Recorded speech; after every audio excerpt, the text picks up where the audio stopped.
this is Officer Malik with the Elk Grove Village Police Department. We're out here today at the Fire Department open house at 901 Beaster Field.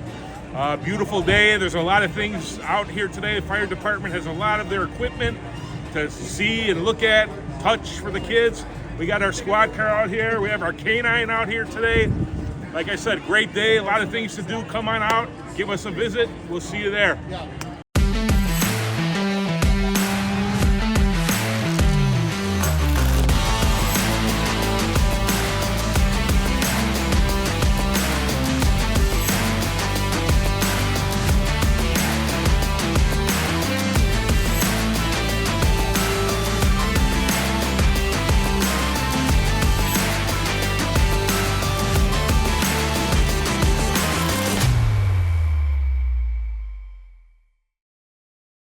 I'm Firefighter Galarza, one of the members on our technical rescue team.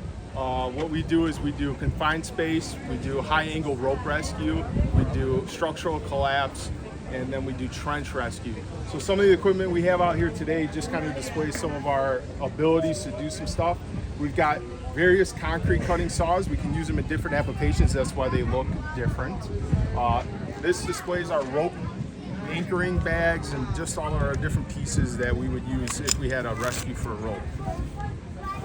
These are people's personal bags. So myself on the team, I have my own helmet, I have my own harness, I have a couple of things that I like and I'm particular about, so people can set up their stuff and have it the way that they like to if they have to respond to an incident.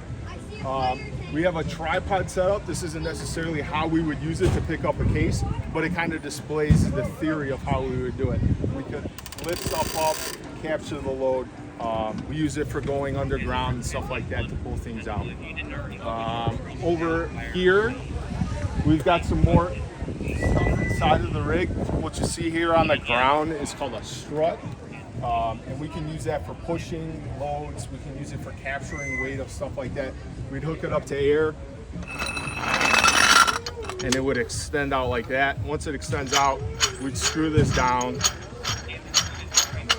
so that it would hold whatever weight we're trying to capture. There's a lot more equipment inside the trailer. Unfortunately, we don't have enough table space to pull it all out. We've also set up a rope rescue device over here just to kind of display how we could affect a rescue if we had to put somebody on rope and pull them off.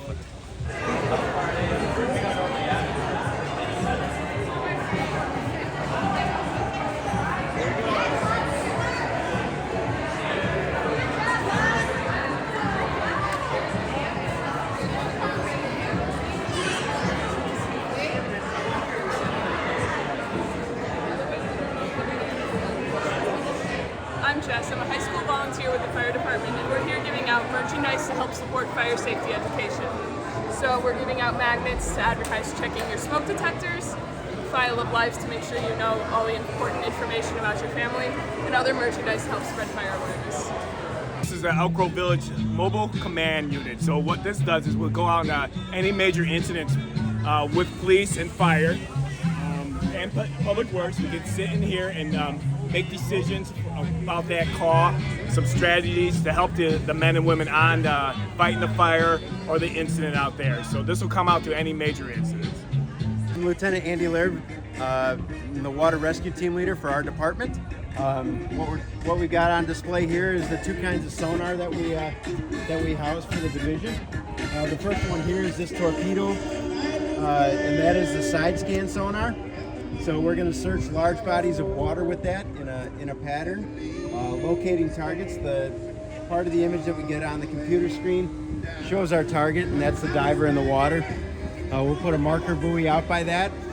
If we want to get a better look at what the image is, we're going to then bring in the sector scan sonar, and that's what this one is on the tripod here. It gives us like a 3D image of what the target looks like. It also gives us a 360-degree picture of the area that it's in. If we're looking for a car in the water or a person in the water, this is all going to help speed up that search process.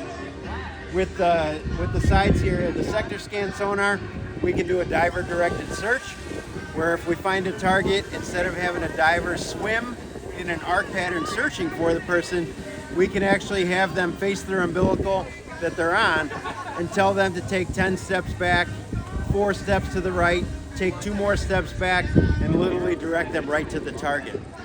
So that's what the sonar technology, it really speeds up the process of searching for a victim underwater or whatever target we are looking for.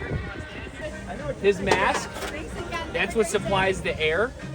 And then this hose right here, it's connected all the way around, and we'll connect it to a bottle. So that way they're always connected to air. Is that every single one of the things a real person? Yep, so all the time. So you know how if I was underwater, you wouldn't be able to talk to me right now, right? Well, luckily, we have this magic box here. So just like what Scuba Steve's wearing, when I go diving or when Lieutenant Laird goes diving, we put this mask on. Right over there by the, And then I can still talk to you on the surface, lot. even though I could be 30 feet underwater. Live fire. Wow. To do a sprinkler So I can tell you what I demonstration. Go check can see, and if something goes wrong, then they know that they can pull me back in. Have you done it before? Have I done it? Oh, we have to do trainings every single year. You know, like, and also I got water and Whoa! Can I get one of those? We're kind of twinning.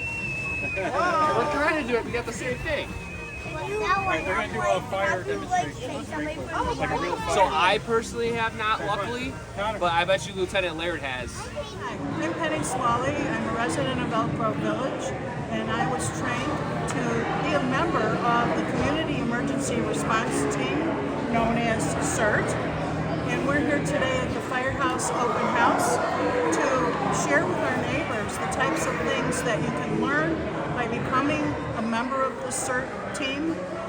We do disaster assistance. We work with fire and police. And this is some of the equipment that we use in our bags to help assess the scene and to support whatever it needs. And then we have CPR classes. We have booklets that we're giving away on CPR.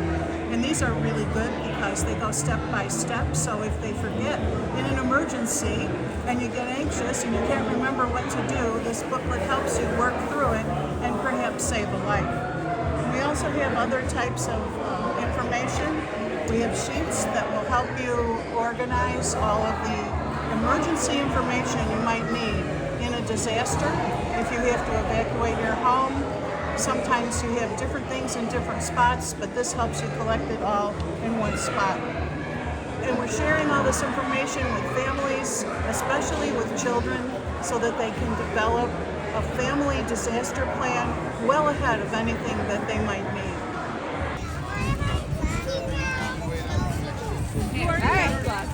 Next year and then I'm not here. She's good. That was a kid. That's a yep, kid he's one. in training right now. Those are for kids. So he's in Indiana right now training. And then we'll have 2 dogs. So we'll have a dog on afternoons and midnight.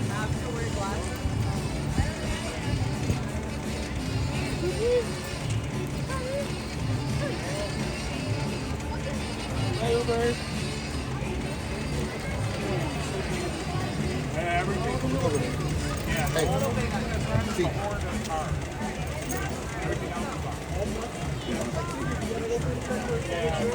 Don't you understand? He wants to take your picture. We're gonna pull on 3. 1, 2, 3. Big pull. Nice. Get it sprayed all over. Big water. Give it a good shake. Yeah. All around. We're gonna close on. There you go. Let's get a little big water in there, right? Big water. Pretty cool. We're gonna close on 3. Need big muscles. Ready? Push forward. 1, 2, 3. Nice job, dude. Can I get a high five? Yeah. There you go. That's what's up. Nice job, dude.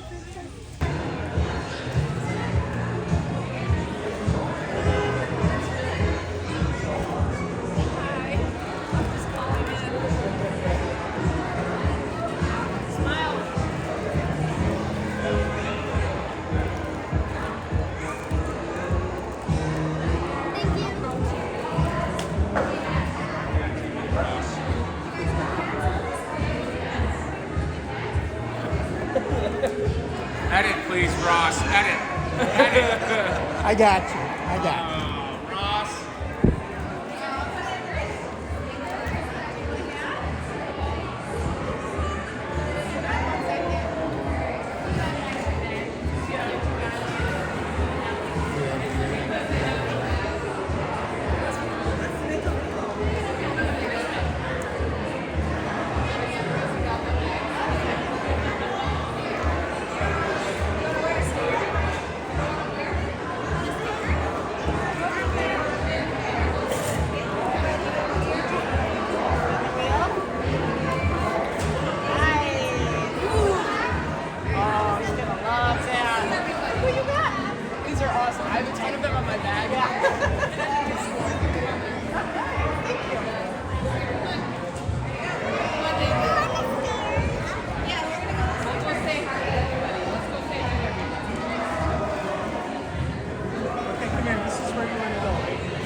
So if you have an emergency, do you know what number you call? I gave it away. What number do you call?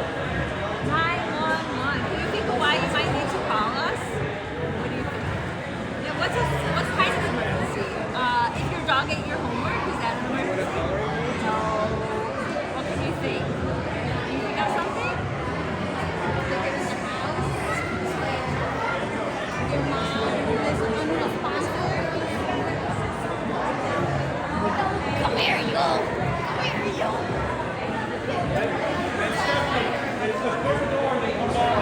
Okay, I got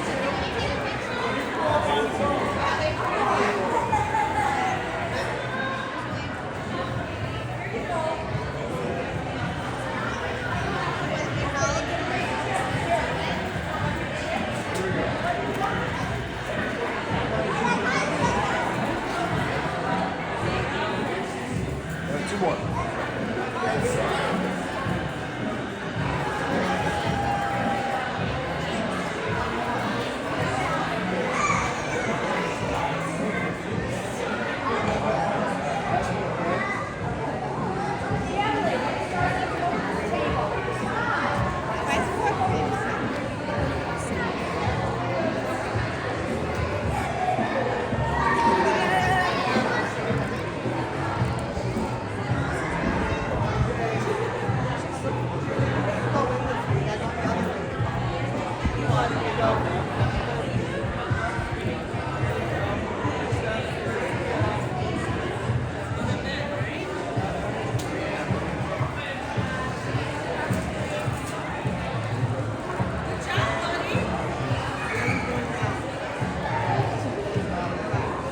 Good afternoon, everybody. My name is Jason. I'm the fire marshal at the fire department. Today we're going to talk to you about the importance of having sprinklers in your homes. Back in 2019, the village adopted a code that said all new homes would require to have residential sprinklers put into them. All right. So we're going to go over a little timeline here to explain how we decided that the importance of having the residential sprinklers came about. Okay. So right here, this is a timeline of the national average for our response times for the fire department. So they say on average it takes about a minute, minute and a half if a fire was to break out in your house for you to detect that there was a fire in your house. All right, so that means if you were sleeping and you woke up to the smell of smoke or your smoke alarm going off, so everybody should have a smoke alarm in each bedroom and one on each floor in their home, okay? Any new homes have the integrated ones where if one goes off, they all go off. And if you don't have the integrated ones, you have to have the 10-year lithium-ion battery ones. You don't have to have these lithium-ion battery ones, again, if you have the house that has them all integrated into your home. So if your smoke alarm went off and it woke you up, now it takes about another minute, minute and a half for you to see where the fire's at and then to call 911 to say, hey, I got a problem. So now we're at about 3 minutes. The fire department is now getting dispatched. We have a standard that we have to be out the door in under a minute for an ambulance call, like a minute and a half for a fire call, because we have to put all our stuff on. So now we're in an average about 4.5 minutes till we actually start getting on the street and going to where we're going to go. So it could take us anywhere between 4 to 5 minutes to get to where we're going, depending upon traffic, time of day, how far it is from one of our stations. Now luckily here in Elk Grove, we've strategically placed all our firehouses so that way we could have an excellent response time to anywhere in town. So we have one on each farther outer ones, and we got the one here in the middle of town. By the time we get there, they're saying it's about 9 minutes. We actually have to set up. The fire doesn't mysteriously just go out when we get there. We actually have to pull the hose, go inside, put water on and whatnot. So now it's about 10, 11 minutes or so, and hopefully the fire could be out. Again, depending upon how big the fire is and how much work we have to do. Fire doubles every 30 seconds. So if that makes sense, the fire that doubled then doubles that double, if that makes sense, okay? So it just keeps growing that much bigger. So you can imagine how big the fire would be before we got there in 10 minutes. Now on the reverse side of things, if you had a residential sprinkler system in your home, this thing goes off at 155 degrees. All it has to do is hit that temperature. The fire itself does not have to hit the red bulb. It just has to get to the temperature. So on the last fire we did, the fire was still not even halfway up the curtain and the sprinkler had popped off because the heat built up. Heat rises, okay, so all the sprinkler heads are always up high. So again, it just has to get to that temperature. The sprinkler head doesn't have to actually get hit by fire. Is it just that sprinkler or do all the sprinklers go Only the one goes off that's affected. It's not like in the movies. All right? So once the little bulb breaks, it looks like this. The water comes out of it. All right? This sprinkler head uses about 7 gallons a minute. All right, 7 times 10 minutes until the fire department got there, let's just say. So how many gallons of water did we use? 7 times 10. 70. Good job. So 70 gallons a minute for 10 minutes of this sprinkler head running, okay? That fire hose over there puts out 150 to 250 gallons a minute. So the amount of water that this is going to save on the restoration. It's going to detect and put the fire out faster so you don't have as much damage in your home, all right? And it's going to save you over in the long run. I personally have a residential sprinkler system in my house, and the amount of money I save on my insurance alone is already paid off the residential sprinkler system. But my house was built brand new, so it was built into it. To retro it, I'm sure it's a little bit more to do. So, right now, BC Hoppy's going to start a fire, and we're going to see exactly how this works. So he's going to light a fire in this garbage can that's full of newspaper. It's going to go up this curtain and maybe across the ceiling. So everybody get up there. Everybody stand real close. Come on, let's take a look.